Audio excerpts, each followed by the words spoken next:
Hey, what's going on, everybody? Welcome back to Aged Out Reacts, once again with the two hosts of the Aged Out podcast, Michael Fantini and Evan Worrell. And as you can see from the title and probably on the screen at this point, we're joined once more by TJ Choquette, big friend of the show, great guy, marched with him. We've had him on many, many times, fan favorite. He's back to watch some Mandarins. He consulted with them for a week and a half. What was it, like a week and then like finals week? Yeah, finals day was like my 9th day. A lot of work. All right. It's like a solid week and a half, working real hard. We're watching Mandarins today. Before we do that, make sure you comment, like, and subscribe on the YouTube channel. Check out the podcast on all major podcast services. Head over to Facebook and Instagram and give us a follow there so you never miss an update on anything. We post clips, shorts, reels. We're on TikTok now, up to like 750 followers, I think, in a week or two. So go over there, follow us if you use that platform. And today's video is brought to you by George Collins. Go check out his channel. The link to the original video is in the description if you want to watch it and not listen to us idiots blabber over top of it or throughout. Speak for yourself. Hey, man. The internet says we're stupid all the time, so, what are we going to do? That's fine. But yeah, I'm ready to jump in. I saw Mandarins multiple times, loved the show this summer. I don't know. When was the first time you jumped on with them? Me? Yeah. It was the Wednesday after San Antonio. Okay, so second half of the season, really. Yeah, I spent like 5 days from Monroe, Louisiana until Night Beat is when I was there. So you probably timed it, like hopped on, flew to where they were, and then were with them until you got to Atlanta, and then essentially hopped off when they left Georgia. One would think, but we didn't go to the Atlanta show. We skipped the Atlanta show, went to Winston-Salem. So I got a little did a rental car, grabbed one of those and popped over from Winston-Salem after. Nice. Gotcha. Cool. That Night Beat show is was pretty solid now. It's actually like a lot of the top groups go. Yeah. Yeah, I think it was everyone, but maybe like one of the big dogs. So. Nice. Cool. So you really got to kind of get in there and fine tune things once for your stint. So yeah, that was kind of my role. Like Taha and some of the other guys with high school bands had to go and teach their high school band camp. So they hit me and Micah Hanner, the bass tech and battery guy at Atlanta Quest with me. We kind of stepped in and helped Zach from Atlanta Quest, who was a snare tech there, and a couple others. And just kind of, my job was less to like consult on show and whatnot. It was more to clean them. So nice. Get them to hit the drum at the same time. All right, well, let's jump in and see how you did. Yes, hey, when it's clean, it's all me. When it's dirty, they forgot what I said. There you go.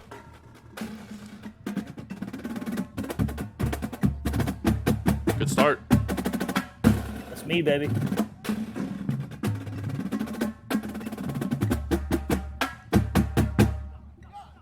Yeah, good This is opening actually- phrase. Roughs, triplet roll, crescendos, blend. This might be the first video I've watched of them since like early season. I think it is for me too, honestly. Little there. Yeah. Tap drag, first left. Very minor. I'm going to pause for a second and just make a statement. Evan just said this, and same for me. Probably, we didn't get a chance to see him semis or finals a lot, unfortunately, due to the way our schedules were those 2 days. But I haven't watched you all since probably one of the first videos, and I got to say, super drastic improvement. Like, obviously, everybody gets better by finals, you would hope, from the beginning of the season, but that was 2 million times better. Because you all the Mandarins came out, and I remember talking to Evan, and I was kind of just like, I don't know. I think they only have like one vet. A lot of people left from last season. Like, is that true? Was there only one vet in the snare line?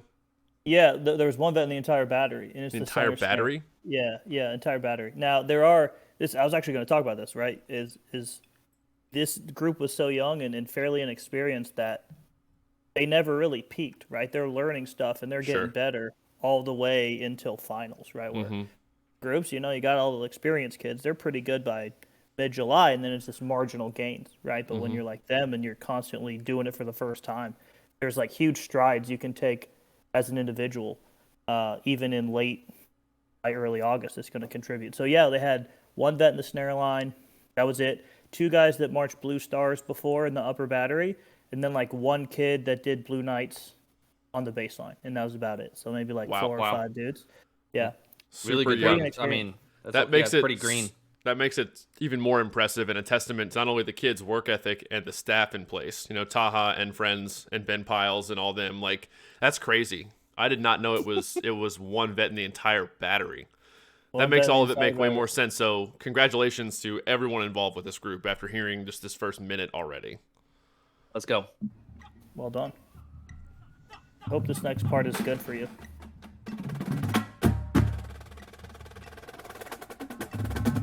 Lost a little on the move to the center. Yeah, the last couple diddles. Good flame control. Take crescendo. Great bass. Smooth rhythms. The ninelets.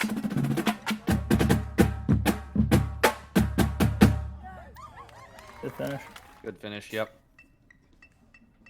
Nod in the head. Yep. About to play well. Let's go. Confident. Fivelet roll. Good control. Good stick control. Yeah. Good bass support there with the rhythms. A little bit.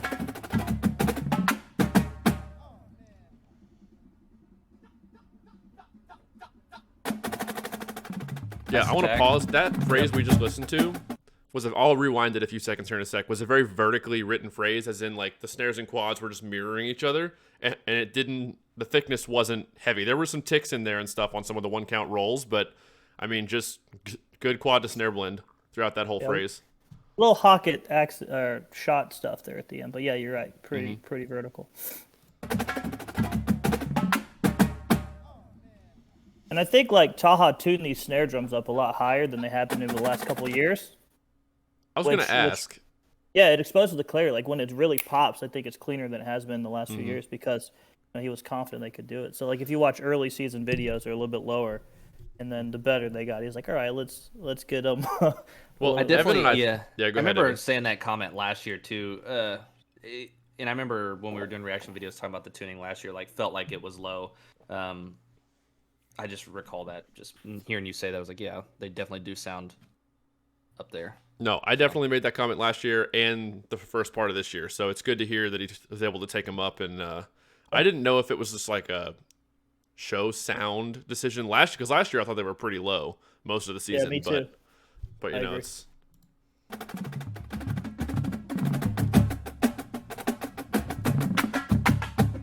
little bit.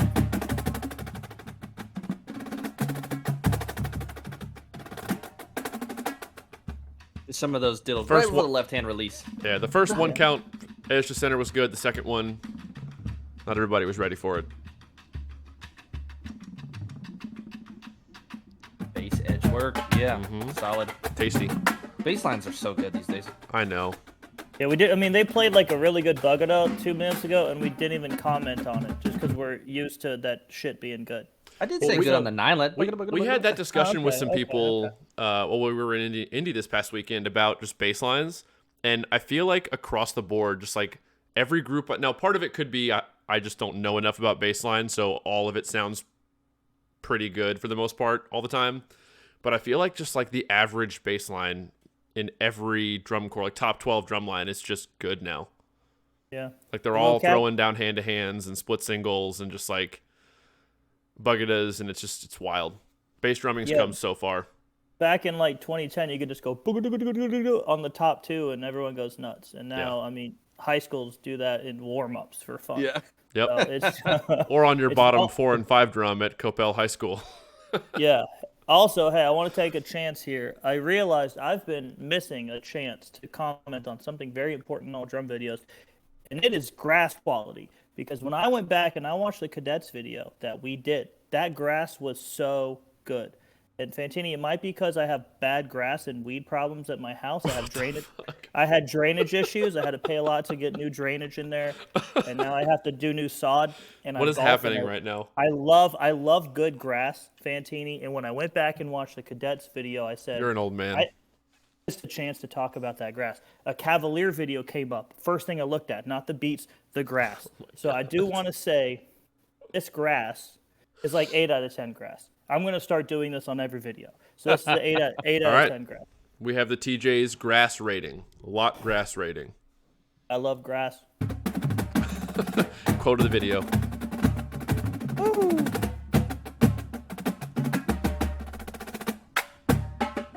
Good roll, crescendo, crescendo and all.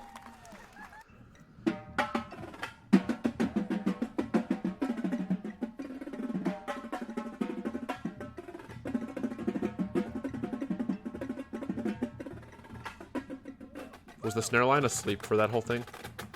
I don't know. Like their heads were tilted like they did the sleeper. Good unison.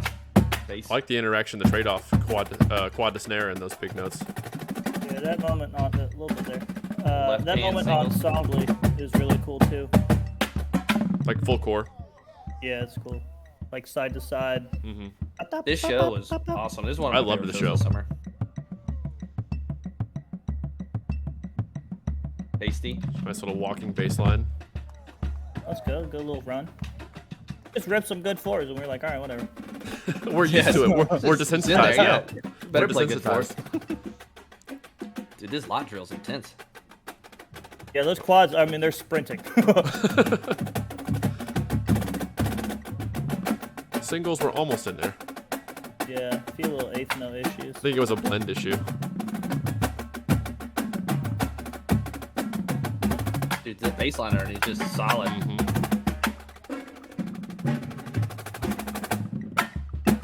Oh man, listen to the basses and quads underneath those snare buzzes. Hold on, I'm gonna back up a little bit.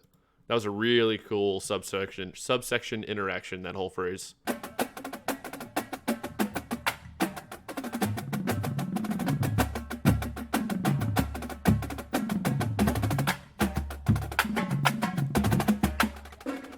Little groove. The little buzzes runs. between quads and basses. That run. Oh, the basses are going nuts under all this. Ooh, I open up the rhythm there. I could do that. Is that a 5 let? It's just triplets. No. Last two partial with triplet. Okay. And, pick a pop. That part's tough too, because not only are they like doing a metric a cell, they're also like actually a celling.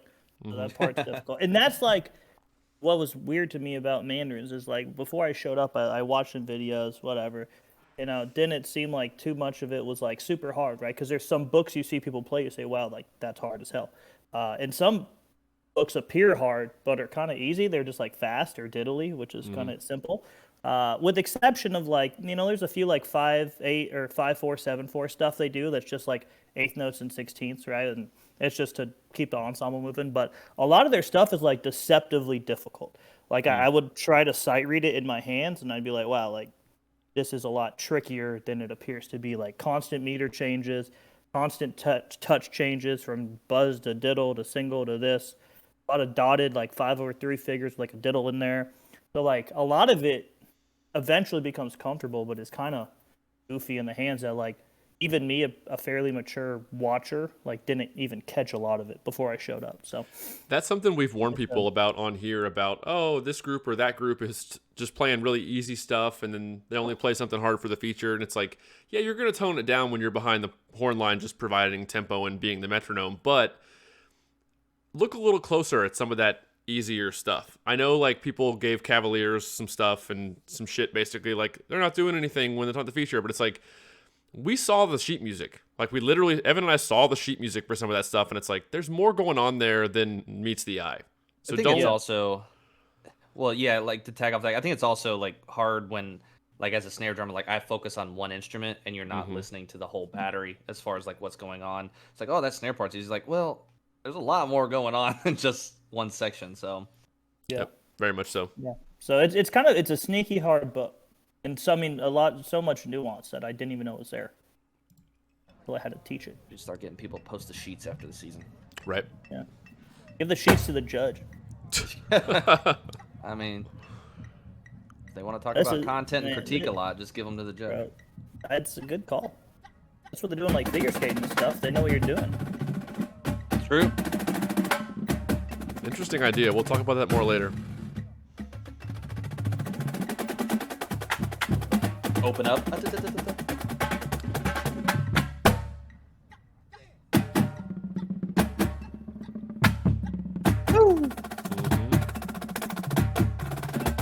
halftime groove. That jump straight to the gut edge. The jump to the edge got him a little bit. Just tough. That is hard. Very much so. Wonder how that armband looks pretty tight there, man. I don't do the uniforms, but yeah, you're right. I like that phrase a lot. Field change, And dynamic change. Yeah, I mean, 5-lits, these-a-lits, those-a-lits. These-a-lits, those-a-lits. A bunch of rights, bunch of lefts. The new rudiment. These-a-lits. What's that? It's the those-a-lit. Go write it down, TJ. We'll put in the those AQ winner lick, the those-a-lit. These-a-lits into those-a-lits in the snare feature. It's like a Willy Wonka rudiment. That's right. Snozzberries taste like snozzberries. But those-a-lits sound like those-a-lits.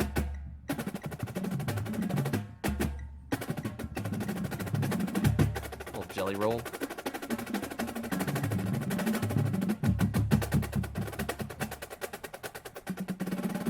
Wow, keeping the rhythm the same, that long change in the sticking and the accent pattern. What was that vocal? What was that vocal? That was a little AQ vocal. I was going to say, I thought that's what that was. I just showed up, and it was already in.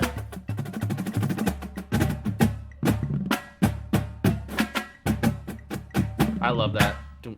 That phrase was consistent, man. It was mostly in there, like they kept the same rhythm the whole time, but just throw in accented patterns, sticking changes, just jelly rolls and stuff throughout, and kept the rhythm consistent and the sound pretty consistent. That was cool. Yeah, sorry. And there's like a big cello in there over X amount of bars, and they got a little 5-lit into 5/3s. I mean, it's just tough. It's a tough book that's sneaky. And the front, man, we don't see videos of the front. The front was baller. Yeah. I think the front was objectively like the better part. Like the battery was real good, but I think the front was a little bit stronger. I mean, so consistent, and they were good. Well, in today's game, that's what you want for sure. Yes, I mean, sir. you want Exactly. both to be That's great. You want where the both, judges- but Ideally, you want both to be great for sure. But yeah, the judging's flipped, right? It used to be like 70% he's running around there in the back, and then he comes to the front a little bit. But now he's mainly getting a read off the front, 80% of the show, and there's yeah, like it's like 3 70, or 4 80%. Yeah. Yeah, 3 or 4 moments where he gets to pick the battery. they're gonna have to change the trophy from a snare drum to a marimba. Nah, make A it full- a timpani. A A timpani full drum. marimba. Give him a whole marimba. Full marimba. Oh, let's finish this video out. Saha looks so swaggy, dude. He always does. It's the best style every year in the lot. Unbelievable. I'm there and looking like I'm going to play golf. Not very good. A little fluff there.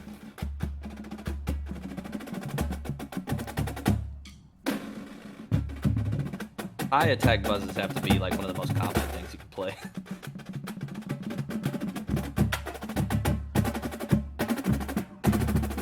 Got feeling the space between those singles. Really solid phrase. Really the bass, good the finish. bass support's the best part of that phrase. Mirrored some of those double strokes and all that. Lots of 5-lits. Sir, those are those-a-lits. That part's D-chill. crazy. The D-chill, dude. Go Yeah, back, that go was back, go back. nasty. That Dude, was dope. It's the same sticking, and it's literally written. It sounds like it's just like an actual D-shell, but it's just a metric 6 to 5 to 4. A rhythm change. Yeah, but it took me about 2 days to figure out what the hell was going on.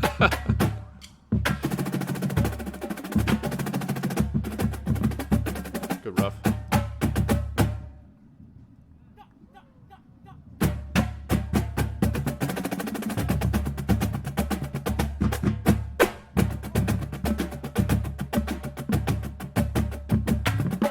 That's impressive. That is hard. impressive. That's Nice. hard. That is super impressive. That was good. Good edge work.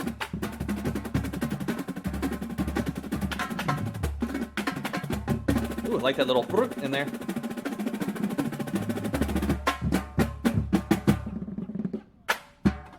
I like that bass stuff filling that space. Good isolated fours. Again. I like that idiomatic writing there. That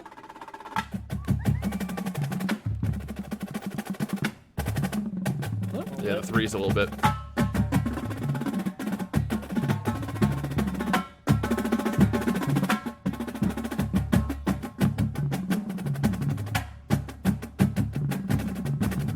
Bass. Ooh, bass. Yeah, the bass The is going support. nuts under this. Those basses are like the perfect amount of resonant, and they just ring. Tuning Good is tuning. good. Yeah.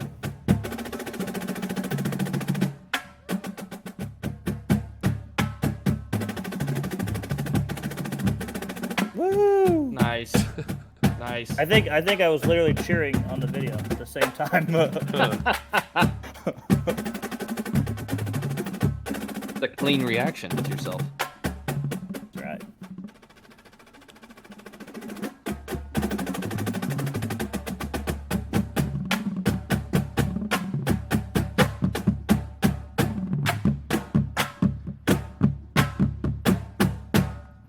A lot of space.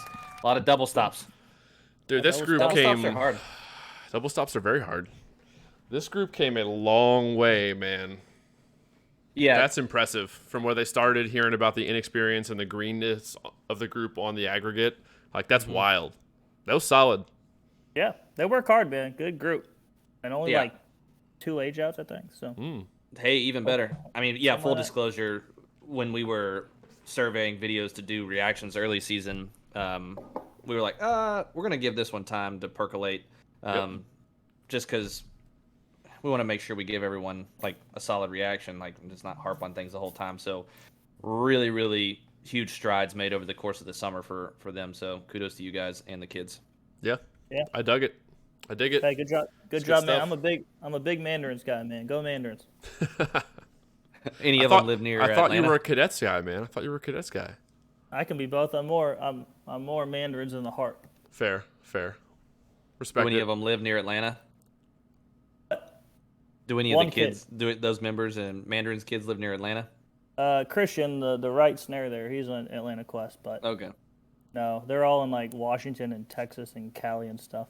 I already gotta- asked Evan. You I already swear. asked. Move. You got to move out to the ATL. Yeah. Just fly out. No. Come to I'm Atlanta out- for the winter. I'm trying to sell cost of living. I'm trying to sell soul food. I'm trying to sell, Dude, winters that aren't cold. But 3 for 3. Yeah, let's go. What we call winning right there. All right, this was dope. I really liked the Mandarins this season. They came a long way from beginning of season to now. All credit to them. Their work ethic, the staff behind them setting them up for success. Ben Piles, Taha, TJ, anybody else who I don't know is on staff. There's Zach, you mentioned, the snare tech. He's Mike, a BK guy, right? From when Mike was there? yeah, he was there with Mike and Taha a little bit. Yeah. Okay, cool. So be on the lookout for Mandarins this coming seasons. Pack it out there yet for next year? I don't know, but go audition. Mandarins.com or .org or something. Probably Go an there. org. All right, let us know Probably what an you org. think about the Feels like an Mandarins org. Drumline from this summer in the comment section. Hit the like button on the video, share it with anyone you think that might enjoy it, and subscribe. Make sure you subscribe. I can't talk, tongue-tied. Subscribe to the YouTube channel, patreon.com. Hit the join button on YouTube, Facebook, Instagram, and we'll see you all in the next one. Peace.